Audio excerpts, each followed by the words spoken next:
Hi everyone, Aiden here with etrailer. Today we're going to be taking a look at and showing you how to install this Rhino Rack Vortex StealthBar roof rack system on our 2015 Toyota 4Runner. This is designed to be used with factory raised rails. That's going to be this raised silver portion on top of your roof of your 4Runner with that gap underneath.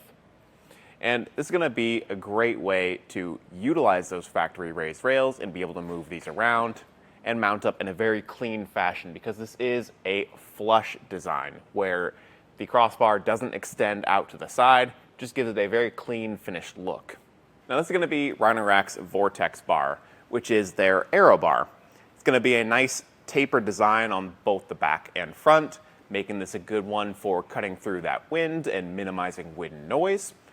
The weather strips up top are going to help with that too. If you don't have those weather strips in, it will make a lot of noise, so just be cautious of that and be sure to put them in whenever you start your install. And they're going to be a great crossbar for really any sort of accessory. You've got that T-track up top if you choose to use a T-track accessory, but they're great for clamp around accessories too, and leave enough room underneath where I think most clamp around accessories will be just fine, even if you have hand knobs underneath your accessory. Aside from the clean look, there are some benefits to going with a flush design like this.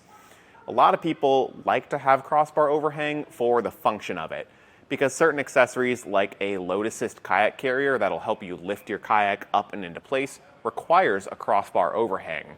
Or maybe you're just mounting up an awning or multiple accessories and you need the extra room. In those cases, I always recommend having longer crossbars. But if you're only using this for a single accessory, maybe just a roof box, whether it's for looks or just hauling some extra stuff on your family vacation, maybe just a basket, or even just 2 bike racks. There's plenty of room up here for 2 bike racks.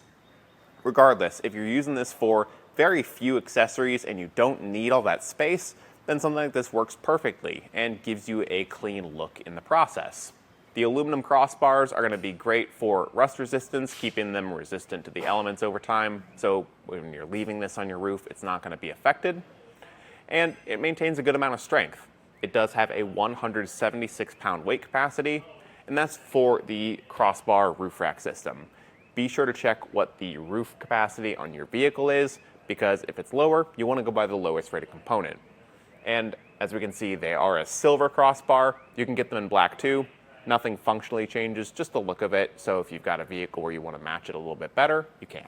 Your kit does come with 2 keys to correspond with the locks on the feet here. Those are going to let us unlock these and access things like that T-track underneath, where you can pull up that weather strip and slide your T-track accessories into. Or if you need to adjust the spacing of these crossbars to maybe accommodate a different accessory, you can loosen up the clamps and move them front to back as you see fit. Then when you're done, the covers will just pop right back into place, giving you a clean look, but also keeping things protected and locked. This kit does give a very low profile fit, keeping things close to the roof and not adding too much height, but it does add some height, and we want to be aware of that. So I'm actually going to go from the roof to the top of the crossbar. That's going to be coming in right at 2 3/4 of an inch. The other thing to keep in mind is the space from the bottom of the crossbar to the roof. That way, if you do have clamp around accessories, you can see if they'll fit. And for that, it's going to be 1 3/4 of an inch.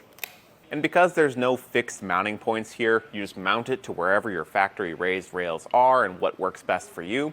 The installation process is very straightforward. The only measurements we need to take is between one crossbar and the other, making sure that they run parallel. But as far as that install process goes, we're going to walk through that with you right now. Now the first thing we need to do for our install is get our crossbar laid out. I recommend having a flat surface to work just so you can keep everything straight.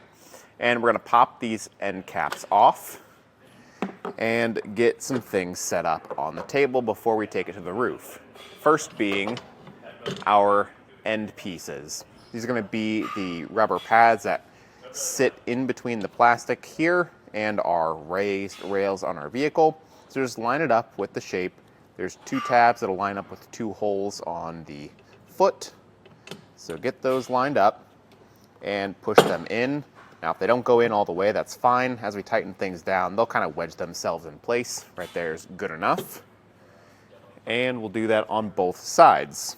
While we've got the bar upside down, we're going to loosen these security screws just a little bit. You don't need much, just enough to pull the foot out.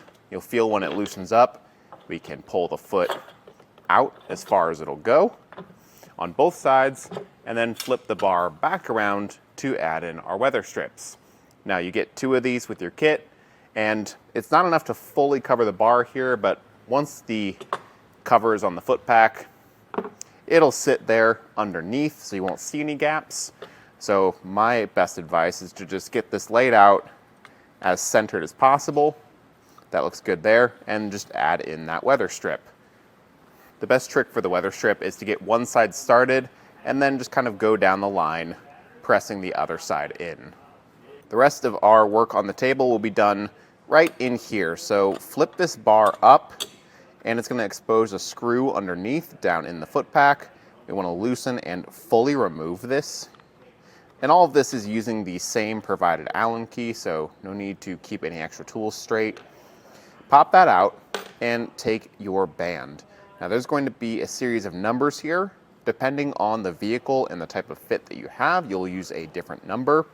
You can find those in your instructions, or if you need vehicle-specific instructions, you can find those on Rhino Rack's website. But for our application today, we're going to be going towards the number 1 hole. So that will just feed up this slot on the bottom of our foot, line up with the hole we just removed this screw from, and add it back in and tighten it down. Repeat these steps on the other side as well.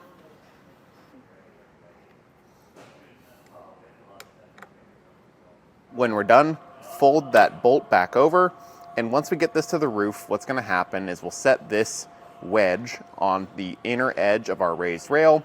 The band will wrap around the underside and hook into this block right here, wrapping around that raised rail on our roof. We'll just repeat this whenever we get up to the roof, but I wanted to show you down here where it's a bit easier to see. With all that done, we can take this to the roof where we want to feed it across to the other side, trying to wedge it in place as best we can. Now, it could be really helpful to have an extra set of hands here on the other side to just grab the bar once it gets over there, but it's definitely doable on your own. And as you're doing this, you want to take measurements from one crossbar to the other, or from some fixed point on your vehicle to the crossbar, in the case of that first one. For us today, I'm actually going to just wedge it right up against this edge on the raised rail, making it very easy to tell what's running parallel. But you just want to take those measurements to ensure the bars running parallel to each other and aren't crooked on the roof. I'll do my best to keep my hands out of the way here, just replicating that thing we did on the table, getting the band wrapped around the block there. It is a little bit hard because it is a metal band and it kind of digs into your fingers as you try to get it started, but right there is looking great. Do that on both sides and use the included tool to tighten it down evenly.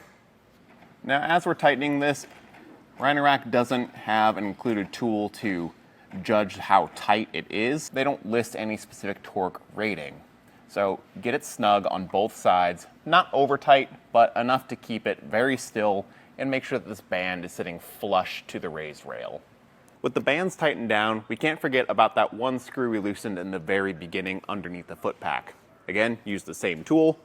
I find it's helpful to just reach under with one hand, find where that screw is located, use the other hand to get the Allen key in place, and just turn it tight as best you can. It's a little hard since it's underneath the crossbar and not visible, but once it's tight, you're good to go.